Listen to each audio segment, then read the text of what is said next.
Teaching Hospital. Now, my case is my patient, Mrs. Rubina, wife of Mr. Usman, resident of Kasur, 32 years of age, housewife and MA in Islamiyat, married for 8 years, contagious marriage, and her blood group is A positive. She was Gravida 3 para 2, previous 2 lower segment cesarean section, and her LMP was 20th of December 2020, making her duration of pregnancy is 35 plus 5 weeks, and her expected date of delivery is 27th September 2021. She was a booked case of Arif Memorial Teaching Hospital. She was admitted in labor room on 26th of August 2021 through emergency in Gynae and Obs department with a complaint of lower abdominal pain and backache for 2 days. My patient conceived spontaneously with regular menstrual cycle. She is not practicing any contraceptive method. She confirmed her pregnancy with UPD at home when she was 10 days overdue. She did her first antenatal visit on second month of pregnancy. Her dating scan was done and she was told about a single intrauterine gestational sac corresponding with her gestational age. She booked herself in RF Memorial Teaching Hospital at second month of pregnancy.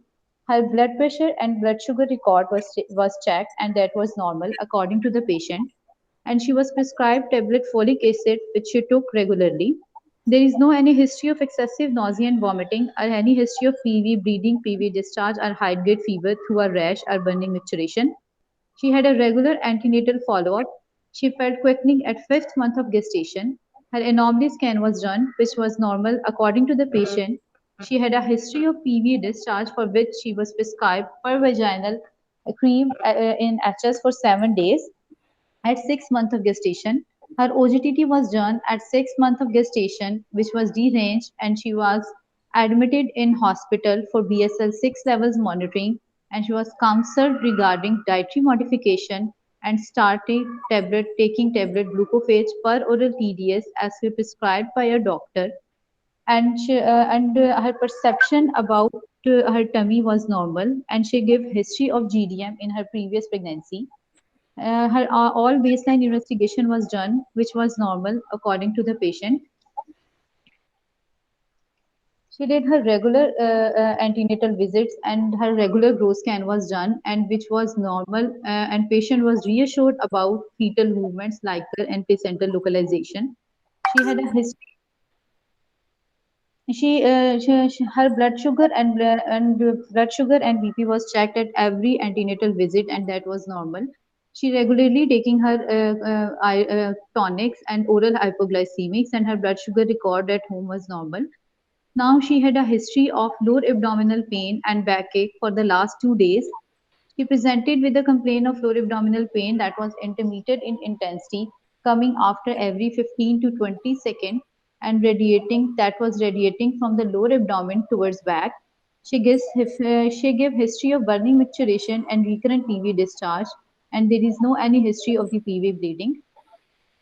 Now she was admitted in labor room. Her CTG was done and she was given some medication for pain relief and for control of her labor pains. She gave steroid injections 12 hours apart and now her pain was settled.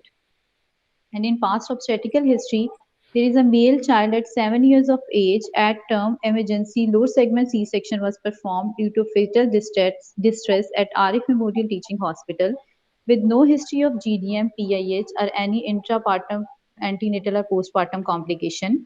Her second child was female, 6 years of age. Emergency low segment C-section was performed due to previous one in labor with short interpregnancy interval at 34 weeks of gestation.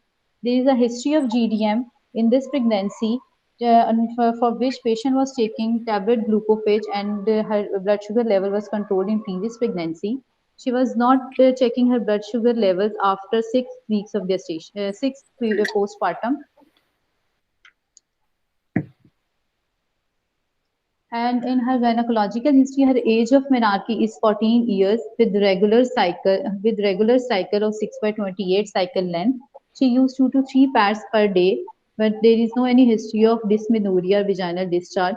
She never practiced any method of contraception, and there is no any history of the pap smear. There is no history of diabetes, hypertension, asthma, TB, or CLD, and there is history of previous two lower segment C-section. She is a housewife and she lives in her own house with her two children and grandparents. And her husband is a school teacher and meet her basic necessities of the life. On examination, a young lady sitting comfortably on a couch, well oriented in time, place, and person, well cooperative, and her height is 152 centimeter and her weight is 80 kg, which make her BMI is 30 kg per meter square. There is no any signs of polynychia, jaundice, pallor, or pedal edema.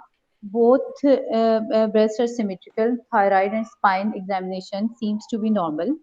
Her BP was 120 by 70 millimeter of mercury with a pulse of 84 per minute and her temperature is 98.6 Fahrenheit rate.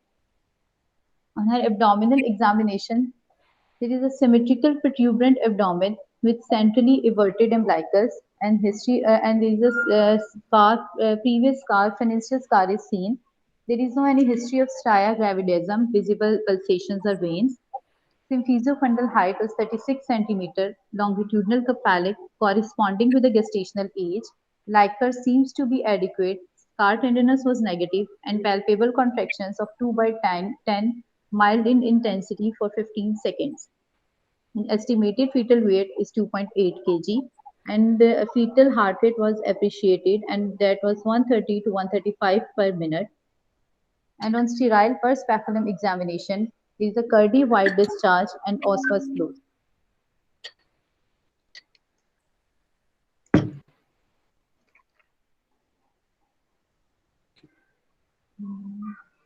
चलो बेटा summarise करोगे फिर कैसे? जी sir. My patient, Mrs. Rubina, wife of Mr. Iswan, 32 years of age, resident of Kasur, housewife, married for 8 years, contagious marriage, diag- diagnosed case of GDM, gravida 3 para 2, previous 2 lower segment C-sections. Her LMP is 20th December 2020, with the duration of pregnancy is 35 plus 5 weeks, making her expected date of delivery is 27 September 2021. She was admitted in labor room with a diagnosis of threatened preterm. On examination, her abdomen was symmetrically protuberant with central everted umbilicus. Previous premenstrual incision was seen, and symphysiofundal height is 36 centimeter, longitudinal cephalic corresponding with gestational age. Scar tenderness is negative and palpable contractions of 2 by 10 with mild intensity for 15 seconds. Estimated fetal weight is 2.8 kgs with Leica seems to be adequate and on fetal heart rate is 130 to 135 per minute and on sterile per speculum examination, Kurdi wide discharge and OCS.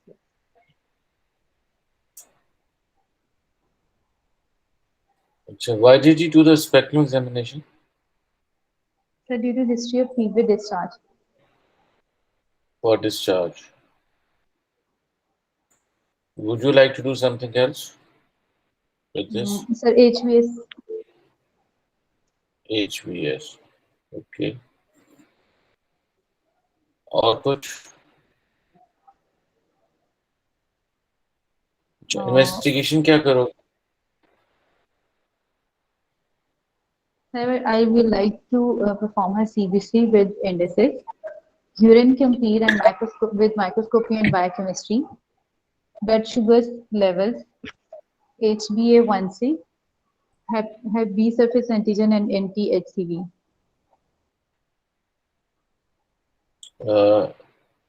Okay.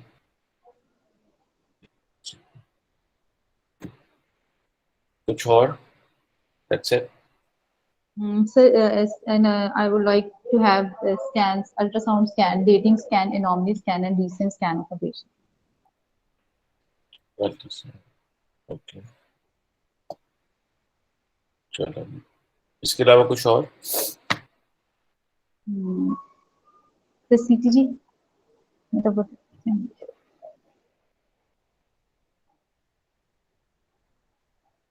Okay, CTG.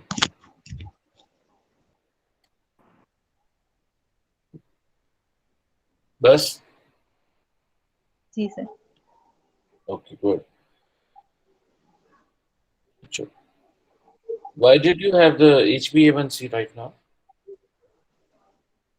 Sir, to know about the control of blood sugar levels in please. How does the HbA1c tells you about the control of the blood sugar levels? Sir, if it was normal, then it means blood sugar was well controlled previously in last 2 to What's 3 the months. normal range? Okay. Sorry, What sir. is what is the normal range for this one? HbA1c? Sir, Normal it was kitni less range? than 6.5. 6.5. Less than 5. So less than 6.5 is a normal. Diabetic में 6.5. Diabetic में 6.5 और non-diabetic में Sir, less than 6. less than 5.5 6. से जो है ना sir, वो borderline आ जाता Let's suppose अगर इस स्टेज पे उसकी आ जाती है 5, है। जी sir. will that change your management या क्या करोगे आप? सर फिर उसके ब्लड शुगर कंट्रोल थी previously on oral hypoglycemic. This will show. Why do you think her blood sugar levels are uncontrolled? Hmm.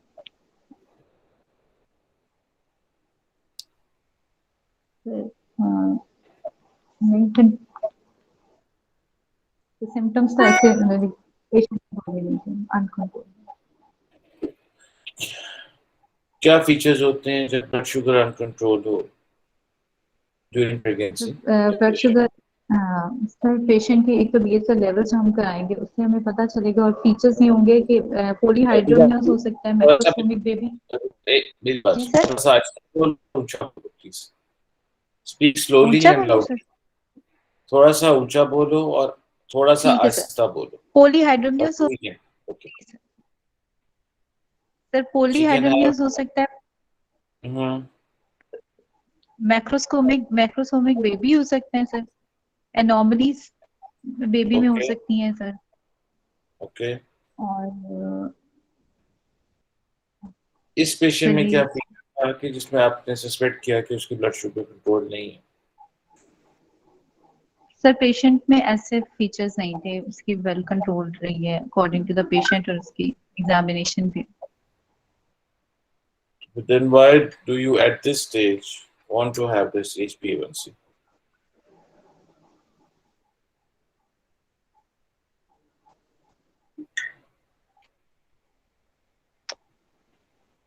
अच्छा sir. Hmm? Sir I thought कि ये पीएसएल लेवल कंट्रोल को देखने के लिए हम कराएंगे इसमें। Do we do it every time in every patient? No sir. No. अच्छा जी।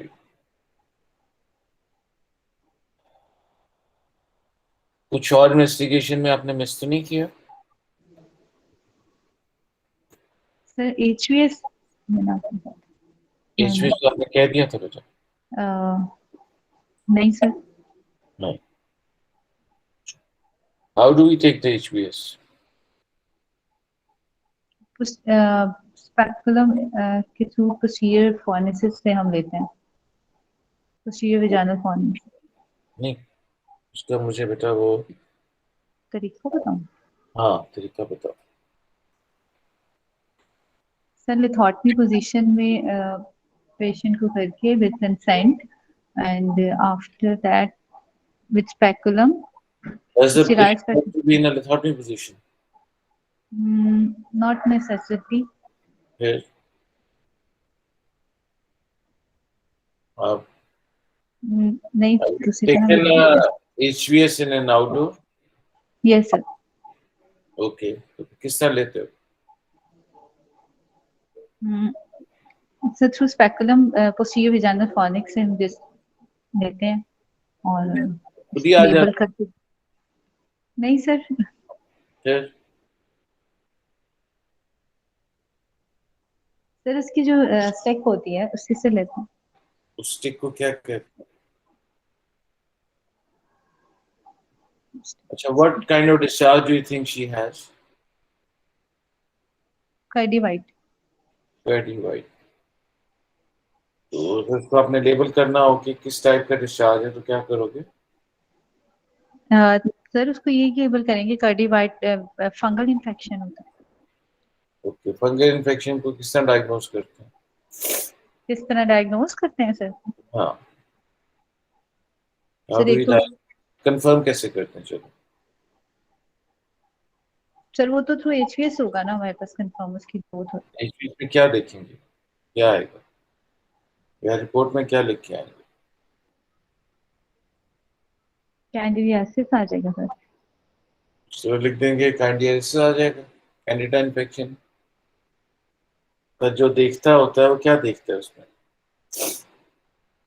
सर जो एचपीएस में पैथोलॉजिस्ट तो देखते हैं सर, वो फंगल स्पोर्स देखते हैं। फंगल स्पोर्स देखते हैं, और क्या देखते हैं और क्या देखते हैं? उसमें, और क्या आएगा? What are different types of discharges? पता नहीं सर।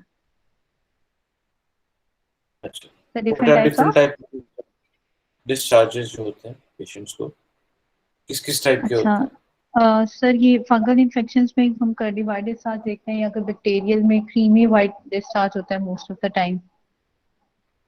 हम्म, और सर कर्डी वाइट डिस्चार्ज हो सकता है जो कि फंगल होता है, क्रीमी वाइट डिस्चार्ज होता है। इसके अलावा सर पीआईएच में वो पीआईडी में येलोइश डिस्कलरेशन भी होती है डिस्चार्ज की, chronic.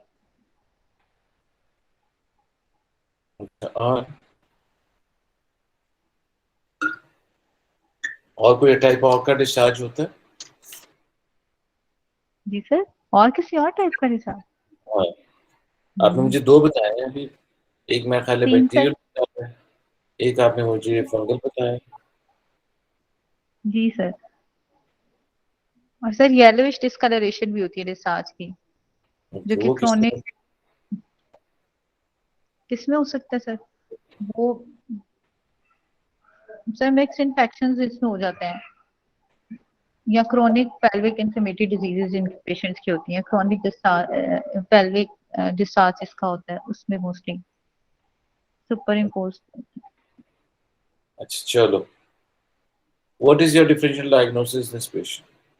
In this patient hmm, sir threaten preterm. threatened preterm, okay. What is threatened preterm? वो क्या होता है वैसे? यूटी सर जिसमें रिस्क ऑफ प्रीटर्म डिलीवरी हो हमारे पास, जिसमें रिस्क और डिलीवरी हो। मतलब preterm less than 37 weeks of gestation। Okay, what is sir difference between threatened preterm and preterm? Sir preterm में तो जिसमें प्रीटर्म डिलीवर हो जाता है, थ्रेटन में हमारे पास रिस्क होता है, मे बी हम उसको कंट्रोल कर लें उसका कॉज को, या फिर उसको टिकोलिसिस से, और हम उसको थोड़ा सा कंटिन्यू कर सकते हैं। ओके, सर यूटीआई भी होगा इसमें, एक मेरा डीडी। शाबाश, UTI.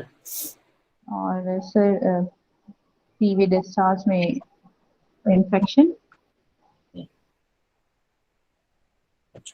How do you differentiate between a threatened preterm and preterm? Threatened preterm and preterm. Hmm, आपने सर खुद ही अगर कहा। हमारे खुद ही बता दिया मैंने। सर हाँ, अगर हमारे पास, जी सर मैं बताते हैं। हाँ, सर अगर टिकोलिसिस शाबाश, बताओ। देने से, सर टिकोलिसिस से पेन सेटल्ड हो जाए तो वो थ्रेटन हाँ, प्रीटर्म होगा, और अगर वो उसको फर्क नहीं पड़ेगा, पेन कंटिन्यू रहेगी आफ्टर ऑल मेजर्स, तो फिर वो प्रीटर्म। एंड सर्वाइकल चेंजेस भी सर, जिसमें प्रीटर्म में जो है सर्वाइकल डायलिटेशन आ जाती है, या सर्वाइकल चेंजेस आ जाते हैं, थ्रेटन में अभी वो नहीं आते। सर्वाइकल चेंजेस वो कैसे देखते हैं? कैसे देखते हैं सर? हाँ, स्पेकुलम थ्रू प्रीटर्म स्पेक्ट्रम। में हम जी सर हम पेल्विक नहीं करते हैं जल्दी। pelvic नहीं, तो how do we see the changes in the cervix? Sir अगर ओस तो हमें डायरेक्टेड मिलेगी तो फिर हम उसमें पेल्विक एग्जामिनेशन करके उसको कंफर्म कर लेते हैं स्पेकुलम में देखने के बाद। अगर आपकी स्पेकुलम पे ओस पेशेंट में क्लोज क्या, होगी। जी सर। आपकी इस पेशेंट में आपने स्पेक्ट्रम एग्जामिनेशन किया था ना, तो उसमें क्या जी था? सर, इसमें सर ओस क्लोज थी। तो इस वजह से यू थिंक दिस इज, और उसको कॉन्ट्रेक्शंस आ रही, 2/12 की, सर 2/10 की बताया था। जी सर, माइल्ड इंटेंसिटी। हाँ। सर अगर ओस क्लोज है स्पेकुलम पे तो फिर मैं उसकी पेल्विक एग्जामिनेशन तो नहीं करूंगी। What is the harm of doing a pelvic examination? Sir वो हो सकती है, इंड्यूस हो सकती है लेबर। अच्छा, is it just cervical dilatation के कुछ और चीजें भी होती हैं सर उसमें? शो देख सकते हैं हम शोर, पेशेंट को। शाबाश। और और सर कॉन्ट्रैक्शन से पता चल सकता है कि वो जितनी, अगर पेन बहुत ज्यादा है तो इसका मतलब है सर्वाइकल से क्या वो तो सकते आपके सामने ही है, 2/10 की। हैं। हाँ। और सर ऐसे he talking about this patient बेटा, इसकी जरा रूज सर हम ध्यान। उसमें सर्वाइकल लेंथ भी हम देख सकते हैं पेशेंट के स्कैन पे, ट्रांसवेजेनल स्कैन। अगर सर्वाइकल शॉर्टनिंग हो रही है तो फिर उससे पता चल सकता है कि आप प्रॉब्लम है। टीवीएस पेपर, आप उसकी सर्वाइकल लेंथ देखना चाहते हो, और कोई आसान तरीका है देखने का लेंथ? हाँ आसान तरीका। हम्म। जी।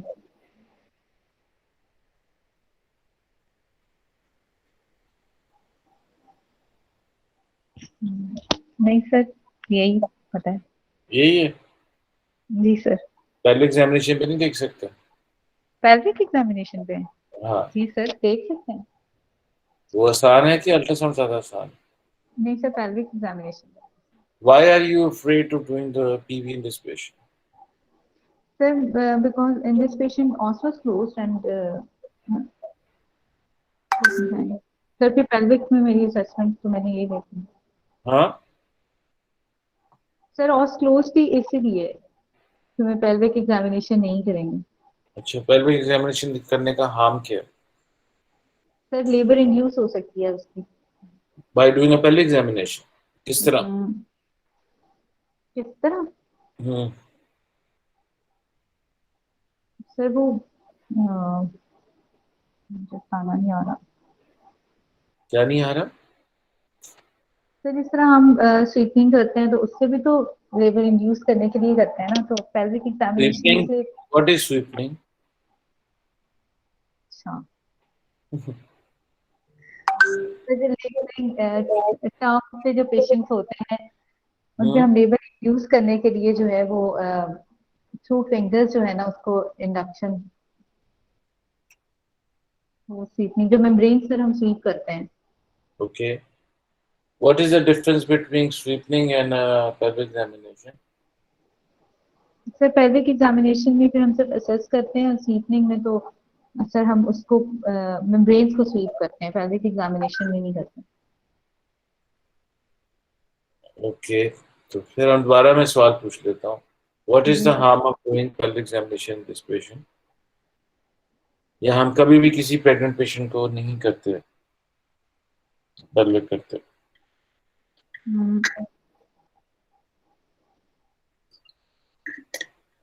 सर कोई इन्फेक्शन इंट्रोड्यूस हो सकता है पेशेंट में अगर वो पहले से इसका फीवर डिस्चार्ज है तो। नहीं बेटा, उसका अगर डिस्चार्ज है तो डिस्चार्ज उसकी इन्फेक्शन कैसे इंक्रीज करेगा?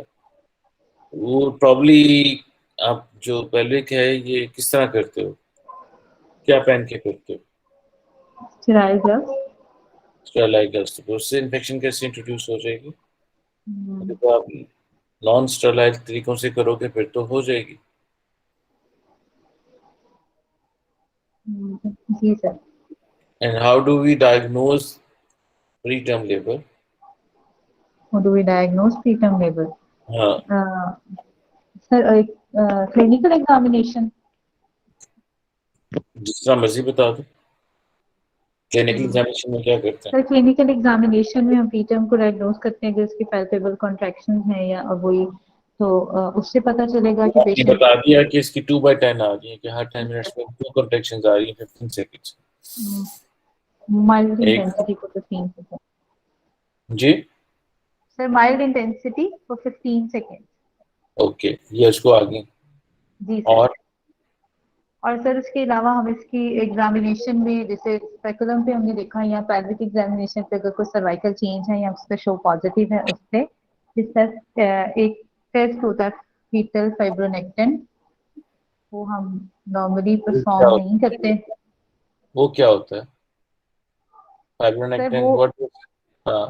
फाइब्रोनेक्टिन सर प्रोटीन्स होती है, अगर मेम्ब्रेन पेशेंट फीटम लेबर में जाए तो वो फिर डिटेक्ट होती है, अगर नहीं। वो प्रीटर्म लेबर को डायग्नोज करता है कि प्रीटर्म लेबर में जाने की प्रेडिक्शन बताता है? सर फीटम लेबर में जाने की प्रिडिक्शन बता तो अभी तो मैंने सवाल क्या पूछा था कि हम प्रीटर्म को डायग्नोज कैसे करते हैं। डायग्नोज कैसे करते हैं? सर क्लिनिकली एग्जामिनेशन भी करते हैं।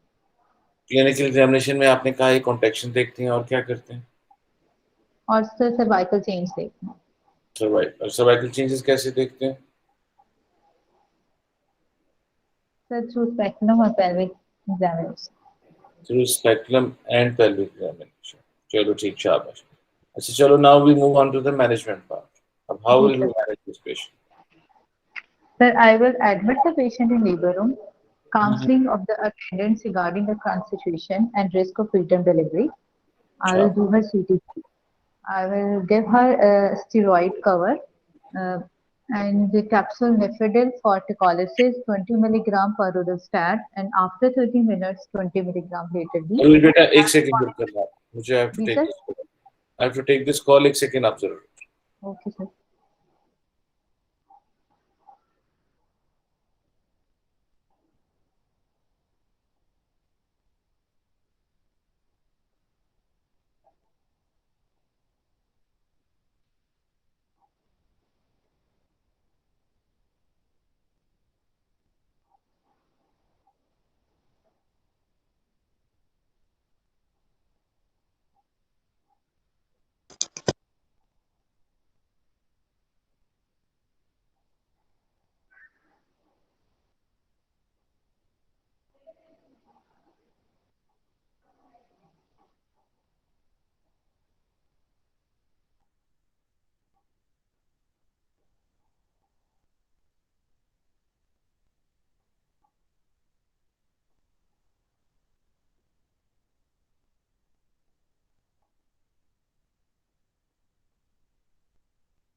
हाँ सॉरी, हाँ जी रुजबे हुई।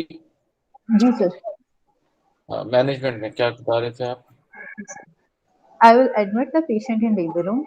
Counseling of the attendants regarding the current situation and risk of preterm delivery. I will do her CTG. I will give administered steroid cover. I will give capsule nifedipine अच्छा 20 milligram per oral stat, and I will monitor her BP and pulse. And after 30 minutes, I will repeat the dose if needed. I will monitor the patient for scar tenderness, fetal heart rate monitoring, and palpable contractions, and antibiotic for the UTI infection. Plan of antibiotic कौन delivery सा counselor. होता कौन सी दूंगी? है? सिर्फ हाँ सिर्फ sir. सेफिक्सिन दोगे? अच्छा, ओरल दोगे आईवी दोगे? Sir oral. Okay, what happens to the fungal infection जब आप उनको एंटीबायोटिक देते हो? सर कैनेस्टिन उसके लिए मैं टेबलेट दूंगी for vaginal Canesten. Fungal infection sir on speculum examinations third Y test. अगर फंगल इन्फेक्शन में आप एंटीबायोटिक दें तो what happens to the fungal infection? Sir fungal infection को एंटीबायोटिक से तो कोई फर्क नहीं पड़ेगा। कोई फर्क नहीं पड़ता, ज्यादा हो जाती है इंटेंसिटी? नहीं सर। नहीं होती? नहीं सर। अच्छा, अच्छा चलो, आपने कैनिस्टिन भी दे दी, ऊपर से सफिक्सिन भी दे दिया, अब आगे क्या करना? Sir plan of delivery. Hmm, sir अगर पेशेंट की पेन सेटल्ड हो जाएगी तो फिर I will admitted her remain admit her for almost for 3 days. If pain remains settled, then I plan her elective cesarean section after 38 plus weeks. Hmm, And if pain was not settled, and then I do her emergency cesarean. Okay. Emergency C section में इसमें क्या क्या आपके risk factors हैं for the mother and for the Cesarean में sir the baby? previous two cesarean sections, preterm, hmm, uh, diabetes, और hmm, sir risk of foetus में risk है आरडीएस में जा सकता है बेबी प्रीमेच्योरिटी की वजह से। अच्छा, और सर मदर मदर में इंट्रा ऑपरेटिव ये ढाइजेंस हो सकती हैं आप सर्जिकल पॉइंट ऑफ व्यू से कॉम्प्लिकेटेड है। और और, हम्म, बच्चे सर में पीटी में? बच्चे में सर हम्म, प्री मेच्योरिटी से आरडीएस में जाने के चांसेस हैं, और हाइपोग्लाइसीमिया होता है, हो सकता है बेबी में डायबिटिक मदर्स के बेबीज होते हैं तो एनआईसीयू में स्टे प्रोलॉन्ग होगा। वो लॉन्ग से, चलो बेटा एक सेकंड, सॉरी।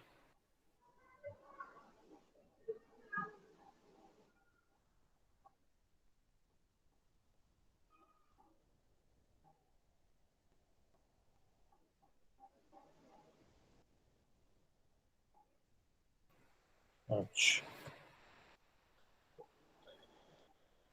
अच्छा लेट्स सपोज के सेक्शन हो जाता है, उसके बाद क्या करोगे आप? क्या हो जाता है सर? सेक्शन हो गया, जी अब क्या सर। करें? सर मैं मदर की जो है वो बीएसएल लेवल्स मॉनिटर करूंगी 4 hourly फॉर 24 hours, और उसके बाद हाँ, फिर मैं उसके 6 लेवल्स करूंगी टू मॉनिटर के उसके ब्लड शुगर लेवल्स कैसे हैं, and I will council her regarding the contraception for the next pregnancy, and I will council her for her own care, post operative care, and her diet regarding, and sir I will council her for the OGTT after 6 week, 6 week postpartum. And okay, sir, regarding baby, I NICU वाले देखेंगे। वो NSC देखें, अच्छा ठीक। और कुछ? नहीं sir. नहीं, चलो। ओके, चलो नंबर वन, आपकी जो हिस्ट्री थी दैट वाज अपना काफी अच्छी थी, ठीक थी, I think it was fine at your level, I think you did very well with the history in that part, जिसमें लेकिन बेटा ये जरूर रिमेम्बर रखो कि जो आप प्री टर्म लेबर कभी भी डायग्नोज करते हो उसमें पहले एग्जामिनेशन के बगैर नहीं कर सकते, to take your decision and ठीक है सर। deciding upon the bishop score, and then according to that then we'll decide कि जी पेशेंट प्री टर्म में है कि किसी और वजह से उसको पेन्स हो रही हैं।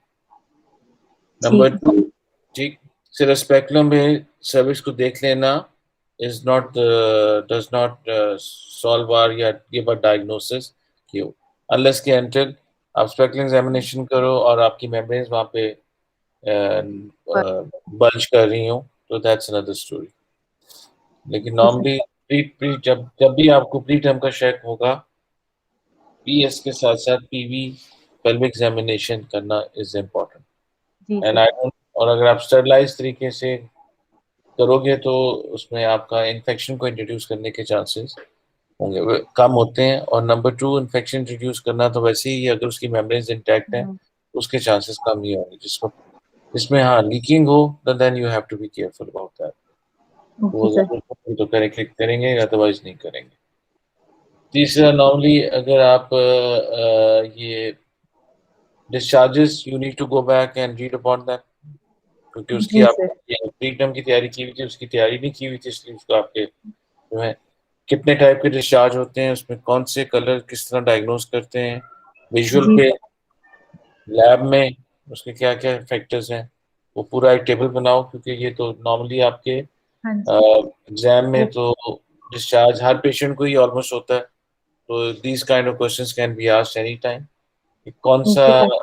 डिस्चार्ज है, उसको पहले क्लिनिकली आप कैसे डायग्नोज करते हो, फिर लैब में किस तरह डायग्नोज करते हो, एंड लास्ट बिट के उसकी फिर उसके अकॉर्डिंगली ट्रीटमेंट कौन सी आप देते हो। जी सर। चौथा, एचबीएस के बारे में भी I think you need to know कि उसमें कल्चर कौन सा होता है, अगर कल्चर की ट्यूब को डालते हो आप, या आप जिस तरह ले रहे हो उसमें किस सिंपल विदाउट कल्चर भिजवाना है, उसमें क्या करना है, और इसी तरह वो लैब के अंदर माइक्रोस्कोपी में क्या फाइंडिंग्स होती हैं और बाकी सारी फाइंडिंग्स में उसमें क्या क्या चीज़ें होती हैं। ठीक है सर। इन्वेस्टिगेशंस, मेरा ख्याल है कि for this point depending upon your all right, HbA1c जो प्री टर्म लेबर में अभी आएगा उसका रोल क्या होगा, मुझे वो साथ समझ नहीं आई बस। यस, आप मैनेजमेंट कर रहे हो, डायबिटीज को मॉनिटर कर रहे हो, देखना चाह रहे हो, फिर तो आता है। अब आपका डायग्नोसिस है प्री टर्म या थ्रेटेड प्री टर्म, उसमें HbA1c का क्या रोल आ जाएगा। सर वैसे जीडीएम भी तो थी ना वो पेशेंट। नहीं, जीटीएम बिल्कुल है उसकी, तो आपने फिलहाल अब तो अपने इसको एक्टिवली मैनेज करना है ना बेटा। अब उसकी HbA1c लेट्स सपोज अगर 7 भी आ जाती है या 4 भी आ जाती है, what difference would that make. अगर ठीक पेशेंट है। एक प्री टर्म लेबर में आ गई है, देखो ना, आप कोई भी इन्वेस्टिगेशन करते हो उसकी आपको जस्टिफिकेशन देनी पड़ती है कि जी अगर ये आएगा तो फिर हम ये वाला स्टेप लेंगे। जी सर। एट दिस स्टेज जब पेशेंट प्री टर्म में लेट्स सपोज आ गया है और हमें उसका सेक्शन भी हमने करना है, तो उसका HbA1c को थोड़ा सा मुश्किल हो जाएगा डिफेंड करना। हाँ, अगर आप इसको आगे लेके जाना चाह रहे हो और आगे उसको देखना चाह रहे हो, मैनेजमेंट पॉइंट ऑफ व्यू से पिछला रिकॉर्ड आप देखना चाह रहे हो, लेकिन ये वो पेशेंट है जो काइंड ऑफ अपना, ये वो पेशेंट है जो बुक केस है यस सर। और वो आती रही है, रेगुलर विजिट्स आते रहे। इसमें जो है जो एक चीज I think all of us kind of missed was that कि उसको एक पिछला भी प्री टर्म हुआ हुआ है 34 वीक्स पे, यस सर। और उसका पिछला सेक्शन भी उन्होंने प्री टर्म 34 वीक्स पे डायबिटिक्स के साथ कर दिया। अब ये वो पेशेंट्स हैं, अगर तो उसकी मुझे नहीं पता कि उस टाइम उसकी प्री टर्म किस तरह डायग्नोज की, पर अगर उस पिछली डिटेल हिस्ट्री के अंदर जो आप पूछोगे वो उसकी लीकिंग की हिस्ट्री डेफिनेटली पूछोगे, इसको प्रॉम हुआ जी था, sir.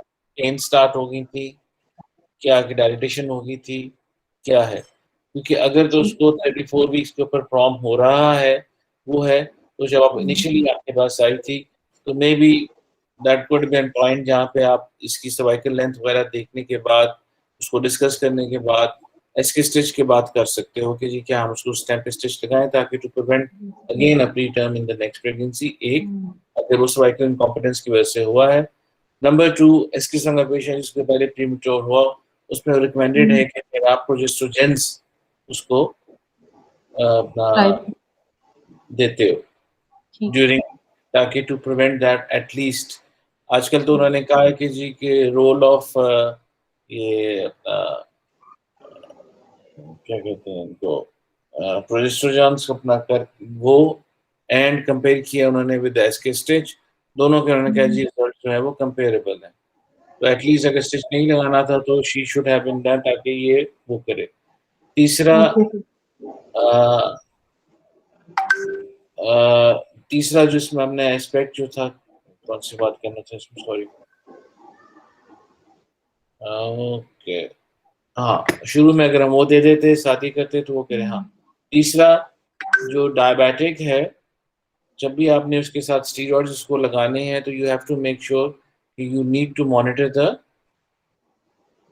Blood sugar levels for all. Yes, not 4 hourly. Initially जब लगाते हो आप तो लगाने के 1 आवर के बाद आपको आवरली उसको मॉनिटर करके देखने के बाद यू कैन सी कि ताकि ये ना हो कि बहुत ज्यादा उसके हाई होके गए। ये luckily patient was only on oral hypoglycaemics, उसमें थोड़ा सा उसकी रेज होगी तो उसके हिसाब से आप देखा जा सकता है, और अगर जरूरत हो तो उसकी डोज को एडजस्ट करने की भी जरूरत पड़ सकती है आपको। जी सर। ठीक है। तीसरा आपने ठीक है। लकीली इस पेशेंट में जो एक बहुत दूसरी बात है कि कोई पॉलीहाइड्रोमियास या कोई बेबी का बहुत ज्यादा एक्सेसिव जी। वेट या इस किस्म के जो फीचर्स होते हैं डायबिटिक पेशेंट्स के अंदर जिसमें अनकंट्रोल हो, वो नहीं था। लाइकली चांसेस कि पेशेंट वाज फाइन। जीटीटी वो ठीक है। हाँ, हिस्ट्री के अंदर जब भी आपने 5 मंथ्स में आपने कहा उसको क्विकनिंग हुई, 5 मंथ्स को जो उसके मंथ्स के हिसाब से कोरिलेट करना है कि जो कैलेंडर वीक्स। बनता है, नहीं बेटा, उसको या उस वीक्स के अंदर या उस के इसकी एलएमपी कब थी, सर was इसकी एलएमपी थी 20 दिसंबर, दिसंबर। 20 दिसंबर तो 2020। दैट मीन्स कि इसको क्विकनिंग जो है वो मई में होनी चाहिए। आपने तो 5th मंथ कह दिया ना, तो आप उसको साथ जी sir. According to the patient 5th month थी which corresponds to her in May 2021। Okay sir. उसको आपको लेट करके वो आपको बताता है कि जी आपने किसकी जिस तरह करके वो आप करोगे। जीटीटी जो उसका हुआ वो कौन से वीक्स में हुआ, एक दफा हुआ कि 2 दफा हुआ, उसको भी आपने देख के आपको ठीक है बताना है। और बाकी I think overall I think we fine. सिर्फ जब at the time of the section जो है वो अगर आप जाते हो आपके लेवल के अंदर आपने ईड्स के कंसल्टेंट को बुला के और वैल्यूएशन वो करके जी। एंड ऑफ कोर्स बेबी की ब्लड शुगर लेवल को मॉनिटर करके आगे देख के फिर आगे जाके बताना। जी अगर सर। उसकी पेन्स रुक जाएंगी विद कोलिसिस फिर हम उसको कंटिन्यू करते रह जाएंगे till try to take it as close to 38-39 weeks. अब तो कहते हैं जी कंट्रोल सर। ब्लड शुगर हो तो 39 तक भी लेके जाओ, आप लेके जाओ बल्कि उसको ताकि टू प्रिवेंट आरडीएस। अगर वो पेन्स और उसकी सर्वाइकल चेंजेस आ जाएंगी, कॉन्ट्रैक्शंस उसी जी रहेंगी, तो फिर then of course we do emergency C section. बाकी मॉनिटरिंग करने के उसके पॉइंट ऑफ व्यू से अगर रह जाती है तो सीटीजी का कितने कितने से बात करनी है और क्या करना है वो आप करेंगे। आई थिंक बाकी overall you fine. Thank you चलो, तो आपका क्वेश्चन है? सर। नहीं सर। अच्छा चलो, सर, बस मुझे ये फिर इस तरह मैं ये पूछना चाह रही थी कि जैसे इस पेशेंट में मुझे HbA1c नहीं कराना, तो किस पेशेंट में मुझे HbA1c कराना चाहिए? जिसमें आप उसका रिकॉर्ड देखना चाहते हो जो अनबुक्ड है, पता नहीं अनकंट्रोल। है वो आ रही है, या मे बी देखो कोई, अनकंट्रोल। हाँ देखो कोई भी आपने करनी है उस इन्वेस्टिगेशन का ऑब्जेक्टिव इज कि आपको वो गाइड करे कि अगला आपने क्या लेके जाना है। हाउ डू वी नो कि उसमें काइंड ऑफ उसका इम्पैक्ट क्या होता है। जैसे एक पेशेंट जो है अगर वो डायबिटिक है और वो आपको फर्स्ट ट्राइमेस्टर में आती है तो you need to do HbA1c regarding क्यों, उससे कोरिलेशन है उसकी पेशेंट के एबनॉर्मेलिटीज की और उसके जी। आगे कंट्रोल अर्ली कंट्रोल करने के लिए। जी सर। वो भी उन्होंने एक ग्राफ दिया हुआ है कि जी अगर HbA1c 10 होता है तो फिर इंसिडेंस ऑफ कौन सी एनॉमली है, वो किस तरह बढ़ जाता है वो है। लेकिन I don't think so eight this stage जो पेशेंट लेबर में आ गया है या जो उसमें आ रहा है उसमें there is no point of doing HbA1c at this stage. Okay sir. आपने उसका प्री टाइम अभी कंट्रोल करना है कि उसकी कुछ और आप करना चाहते हैं? जी ठीक ठीक है। ओके बेटा, मुझे अभी I need to rush to the hospital. Thank okay you sir, very much. Thank you वापस सर।